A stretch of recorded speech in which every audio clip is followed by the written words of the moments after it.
This isn't the first time that TT Games have dipped their toes into the Entwash and dabbled with Tolkien territory.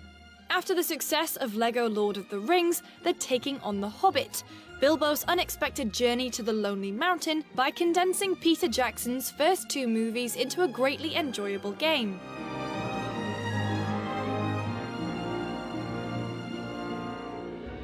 LEGO The Hobbit is propelled forward not by the story, but by TT Games' trademark sense of humour, which is in abundance throughout. From cute slapstick moments and characters' idle animations, to the sheer ridiculousness of some craftable items, yes, Booty Blade, we're looking at you, TT Games manages to hit that fine balance of humour that works for both adults and children alike.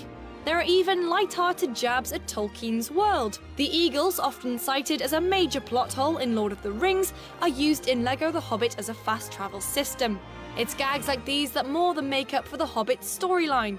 When a short novel gets turned into 3 feature-length movies, there's going to be a bit of padding.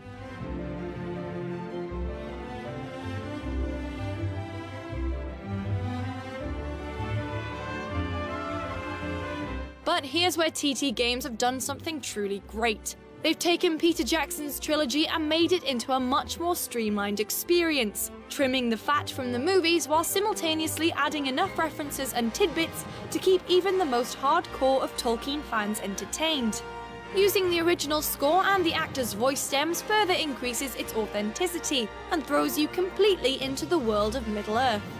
And when they don't have the dialogue to fill some of the gaps, veteran actor Christopher Lee, who portrayed Saruman in the movies, provides a narration. No small thing that destroyed the farmhouse.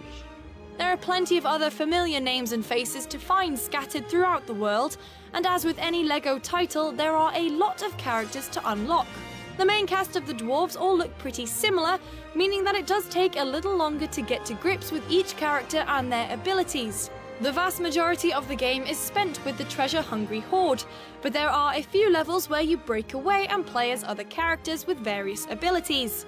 While it's a shame that the story doesn't allow for more appearances from the elves and the wizards Gandalf and Radagast, these brief magical respites make for some of the best moments in the game.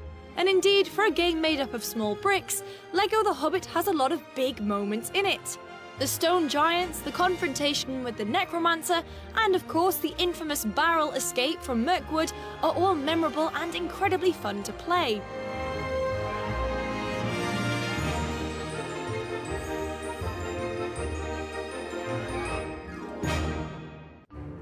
Each level is packed with collectibles to find, stuff to smash, and puzzles to complete in order to progress. While the puzzles are fairly simple, as they almost all require switching of a character or smashing a specific object, they're quite relaxing to sit and just work your way through. A new addition to the gameplay is the loot system, which feeds into the instruction builds. They debuted in the LEGO Movie video game and require players to collect specific loot items around the level before approaching a workbench to craft. Instead of merely watching a character build a structure, you play an active role in its construction. These quick distractions add a new lease of life to the standard smash up the level until you find the piece you need routine. And the introduction of a reward penalty when concentration lapses is more than enough to keep you on your toes. The map of Middle-earth is as huge as ever, with some regions recognisable for those who played LEGO Lord of the Rings. It's packed full of so many characters to unlock, mithril bricks to collect and side quests that it will keep you entertained long after you finish the story missions.